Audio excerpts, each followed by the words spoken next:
जय श्री राधे कृष्ण। दुखी व्यक्ति को कोई सुखी नहीं कर सकता, सुखी व्यक्ति को कोई दुखी नहीं कर सकता। सुख और दुख दोनों ही कर्म हैं और दोनों ही कर्म अपने अपने प्रारब्ध अनुसार हम सब प्राप्त करते हैं। प्रारब्ध अर्थात पुराने कर्म। इसी से जुड़ी एक कथा मैं आप लोगों के समक्ष लेकर आई हूँ, जो श्री नाभादास जी कृत श्री भक्तमाल में दी गई है। कथा है एक बालक जिसका नाम सदना होता है। वह एक कसाई के यहाँ जन्म लेता है, परंतु अपने प्रारब्ध अनुसार अर्थात पूर्व जन्म के आधार पर वह हर समय प्रभु का नाम स्मरण करता है। हरे कृष्णा हरे राम हरे राम हरे राम हरे कृष्णा कृष्णा कृष्णा हरे हरे। आठों पहर हर घड़ी हर क्षण कुछ और करे ना करे प्रभु नाम हमेशा लेता है।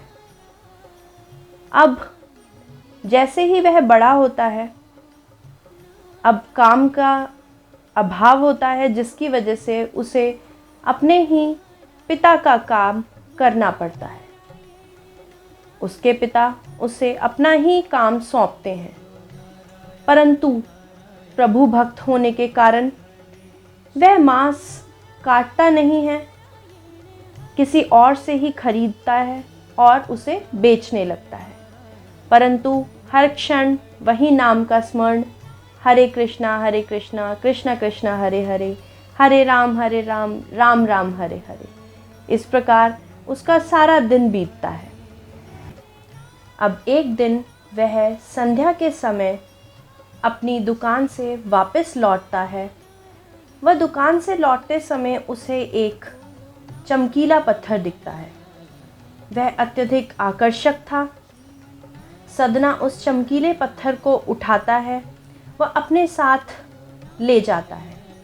अगले दिन उस चमकीले पत्थर को ले जाकर अपने तराजू में रख देता है और उसी चमकीले पत्थर से तौलना शुरू कर देता है। तौलने में एक तरफ वह चमकीला पत्थर और दूसरी तरफ मांस के टुकड़े रखकर बेचता है। वह जितना भी मांस तौलता है, उसी एक चमकीले पत्थर से, जिसे वह अपना बाट बनाकर मांस तौल रहा था, 1 किलो भी उसी से तुलता है, 2 किलो भी, 2.5 किलो भी। वह चमकीला बाट उतना ही वजन तौलना शुरू करता है। इस बात का पूरे गांव में शोर मचता है कि सदना कसाई के यहाँ एक चमकीला पत्थर है जो हर तौल के बराबर है।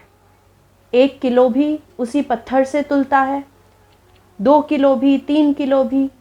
उसे और किसी बाट की आवश्यकता ही नहीं होती। दूर दूर से लोग उस चमत्कारी पत्थर को देखने आते हैं। इधर एक साधु महाराज को भी पता चलता है कि ऐसा एक चमकीला पत्थर सदना कसाई के यहाँ है। वह भी सोचता है कि क्यों न जाकर देखा जाए। वह दूर जाकर एक दीवार के पीछे छिपकर देखता है कि ऐसा क्या है इस चमकीले पत्थर में। वह दूर से ही क्या देखता है कि वह चमकीला पत्थर साक्षात शालिग्राम जी थे। वह अत्यधिक क्रोधित होता है। वह स्वयं को रोक नहीं पाता और सदना के पास जाकर आग्रह करता है कि यह चमकीला पत्थर मुझे दे दो। सदना भक्ति भाव में पहले तो उस चमकीले पत्थर की तरफ देखता है, उसे हृदय से लगाता है और फिर साधु महाराज के आग्रह करने पर उन्हें वह चमकीला पत्थर दे देता है। अब साधु महाराज घर जाकर उस चमकीले पत्थर को अर्थात शालिग्राम जी को पंचामृत से स्नान करवाते हैं, भोजन पवाते हैं। वह तुलसी दल से उनकी सेवा करके सुंदर से बिस्तर पर उन्हें सुलाते हैं। अब रात में साधु महाराज जब शयन के लिए जाते हैं, सोने के पश्चात उन्हें स्वप्न में साक्षात भगवान नारायण दिखते हैं। वह कहते हैं कि हे साधु, मेरा यहाँ मन नहीं लगता, मुझे तो तुम सदना के यहाँ ही छोड़ आओ। साधु कहता है कि हे प्रभु, वहाँ आप अपवित्र स्थान पर हैं, अशुद्ध स्थान पर हैं। यहाँ मैं आपको प्रतिदिन पंचामृत से स्नान करवाऊंगा, शुद्धता के साथ भोजन अर्पण करूंगा, तो प्रभु आप वहाँ वापस क्यों जाना चाहते हैं? प्रभु कहते हैं, साधु, मुझे तो भक्त की सरलता में ही स्वाद आता है। वह पल पल क्षण क्षण जैसे जैसे उस तराजू में रखकर मांस तौलता है, जैसे ही तराजू का पलड़ा ऊपर नीचे जाता है और वो भक्ति भाव से भजन गाता है, मुझे अत्यधिक आनंद आता है और महसूस होता है कि यह सदना मुझे झूला झूला रहा है। तो मैं तुमसे आग्रह करता हूँ कि मुझे तो सदना के यहाँ ही छोड़ आओ। सुबह उठकर साधु आंखों में आंसू लिए शालिग्राम जी को पंचामृत से स्नान करवाकर वापस सदना के यहाँ सदना को सौंपते हैं। वह कहते हैं कि ये साक्षात शालिग्राम है, इन्हें बाट या पत्थर समझने की भूल मत करो और इनकी सेवा सत्कार करो। जब से मैं तुम्हारे यहाँ से इन्हें लेकर गया हूँ, ये अत्यधिक व्याकुल है।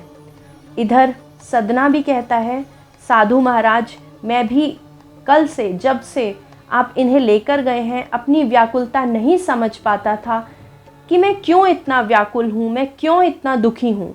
अब समझ आया कि साक्षात प्रभु मेरे यहाँ निवास कर रहे थे और मैं उन्हें मांस के पास अपवित्र अशुद्ध जगह पर लिए बैठा था और इनके जाने से ही मैं अत्यधिक व्याकुल था। सदना उसी समय अपना सब कारोबार छोड़कर, अपने परिवार को छोड़कर जगन्नाथ जी के दर्शन के लिए निकल जाता है। जगन्नाथ जी के दर्शन के लिए वह जैसे ही आगे मार्ग में बढ़ता है, रास्ते में उसे एक घर दिखाई देता है जहां वह भिक्षा के लिए आग्रह करता है, क्योंकि रात होने वाली थी और सुबह से सदना ने कुछ भी नहीं खाया था। उस घर से एक सुंदर स्त्री निकल कर आती है। वह सदना जो प्रभु भक्त था, वह अत्यधिक सुंदर था। वह स्त्री उस सदना की तरफ आकर्षित हो जाती है। आप लोगों ने देखा होगा कि जिस भी इष्ट को हम मानते हैं, उन्हीं के जैसे, उन्हीं इष्ट का प्रभाव एक भक्त के ऊपर दिखाई देने लगता है। जिस प्रकार आपने देखा होगा, श्री कृष्ण भक्त सदैव चंचल दिखाई देंगे, श्री राम भक्त थोड़े गंभीर होते हैं, श्री हनुमान भक्त बलशाली दिखाई देंगे। तो जो भी इष्ट होते हैं, उनका कुछ ना कुछ प्रभाव अपने भक्त पर ज़रूर आता है। तो सदना तो साक्षात जगन्नाथ श्री नारायण के भक्त थे। तो श्री नारायण तो अत्यधिक सुंदर, आकर्षित, कमल जैसे नयन, जिनका बखान भी हम नहीं कर सकते, तो उनके भक्त तो आकर्षित एवं सुंदर होंगे ही। वह स्त्री सदना पर आकर्षित होती है। वह उनके खाने की व्यवस्था करती है। वह कहती है कि आप आज रात यहीं रुक जाइए। सदना भोजन पाता है। वह रात में वहीं विश्राम करता है। मध्य रात्रि में वह स्त्री सदना के पास आती है। वह कहती है कि मैं आपकी तरफ आकर्षित हो रही हूँ, कृपया कर जब कल आप अपनी यात्रा पर निकलेंगे तो मुझे भी अपने साथ ले जाइए। सदना कहते हैं कि यह संभव नहीं है, पर पुरुष के बारे में सोचना भी तुम्हें शोभा नहीं देता। तुम पाप की भागी होगी। तुम पहले से ही विवाहित हो और दूसरे पुरुष के बारे में सोचना बिल्कुल भी ठीक नहीं है। ऐसा होने से पहले ही मैं चाहूँगा कि कोई मेरा गला ही काट दे। वह स्त्री नहीं समझ पाती कि सदना क्या कहना चाहता है और जाकर अपने पति का, जो अंदर सो रहे थे, गला काट देती है। वह बाहर जाकर सदना से कहती है कि अब तो मैंने जो हम दोनों के बीच का कांटा था उसे भी ख़त्म कर दिया, अब तो मुझे अपने साथ ले चलो। सदना हैरान हो जाता है कि कैसी मूर्ख स्त्री है जिसने अपने पति को ही मार डाला। वह उसे ले जाने के लिए मना कर देता है। वह स्त्री शोर मचाती है और पूरे गांव वालों को एकत्रित कर कहती है कि देखो यह कैसा ढोंगी है। पहले यह साधु स्वरूप हमारे यहाँ आया और मेरे पति का सर काट दिया। अगले दिन पंचायत जुड़ती है और उस पंचायत में उस स्त्री से और सदना से प्रश्न किए जाते हैं। इस समय सदना को पंचायत में जाने से पूर्व ही सदना को अपना पूर्व जन्म याद आ जाता है कि किस प्रकार अपने पूर्व जन्म में वह एक ब्राह्मण था एवं वह स्त्री एक गौ थी और जिस पति का सर काटती है वह पति एक कसाई था। अपने पूर्व जन्म में वह सदना ब्राह्मण था और शालिग्राम की अत्यधिक सेवा करता था। वह स्नान करके जब वह नदी से अपने गांव की तरफ बढ़ता है तो रास्ते में एक गऊ उसकी तरफ दौड़ी चली आ रही होती है। वह गऊ आगे भाग जाती है और उसके पीछे पीछे एक व्यक्ति, एक कसाई होता है जो इस ब्राह्मण से अर्थात सदना से उसके पूर्व जन्म में पूछता है कि क्या तुमने गऊ को देखा। तो उस समय पुजारी अर्थात सदना बिना बोले हाथ के इशारे से बताता है कि गऊ किस ओर गई है।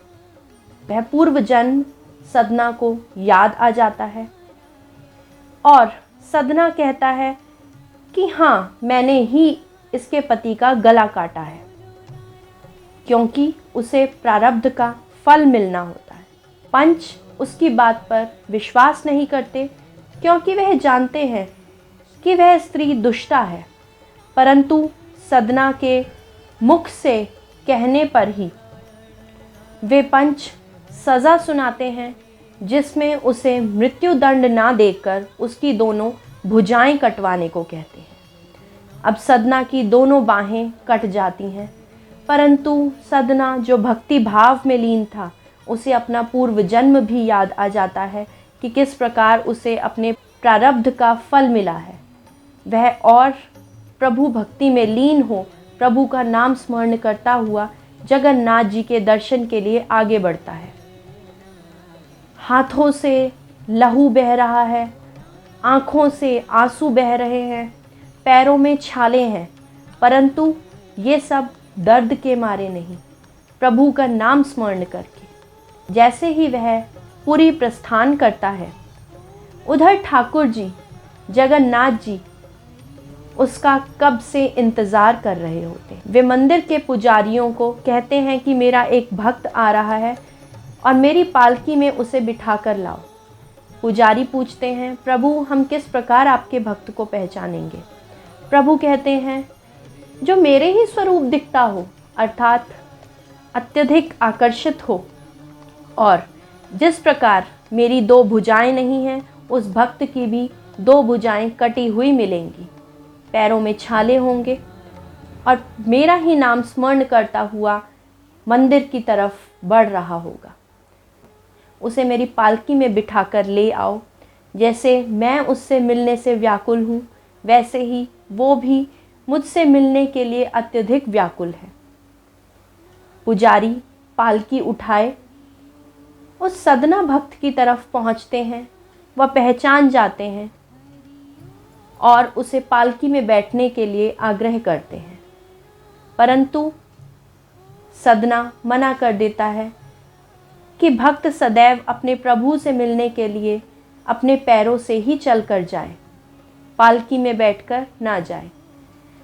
परंतु पुजारी कहते हैं कि यह स्वयं जगन्नाथ जी का आग्रह है कि आप पालकी में विराजमान हो और उनसे मिलें, क्योंकि वे आपसे मिलने के लिए अत्यधिक व्याकुल हैं। वे सदना को पालकी में बिठाते हैं और जैसे ही मंदिर में पहुंचकर पालकी से सदना को उतारते हैं, उधर प्रभु दोनों बाहें बढ़ाए सदना का इंतज़ार करते हैं और इधर सदना पालकी से उतरकर ज्यों ही प्रभु को दंडवत प्रणाम करने के लिए हाथ आगे पसारता है, वैसे ही प्रभु की लीला से उसके दोनों हाथ वापस आ जाते हैं और प्रभु उसे अपने अंक में भर लेते हैं। दोनों की व्याकुलता समाप्त होती है और उसी दिन से प्रभु सदना को कहते हैं कि तुम वापस अपने गांव में जाओ और घर घर जाकर मेरे नाम का प्रचार करो। इस प्रकार सदना कसाई को अपने प्रारब्ध का फल मिला। पुजारी होने के कारण, हर समय प्रभु नाम लेने के कारण उसके साथ चमत्कार हुआ, उसकी दोनों भुजाएं वापस आ गई और वह प्रभु नाम का स्मरण इस जन्म में भी करता रहा। तो इस प्रकार हमें सदैव सद्कर्म करने चाहिए, क्योंकि कभी न कभी हमारे किए गए कर्म लौटकर अवश्य आते हैं। सदना को तो पूर्व जन्म का फल मिला था, आज के समय में तो जो भी हम करते हैं साथ की साथ वह लौटकर आता है, तो अच्छे प्रारब्ध का फल अच्छा ही होगा। इसलिए सद्कर्म करते रहिए और प्रभु नाम जपते रहिए। जय श्री राधे कृष्ण।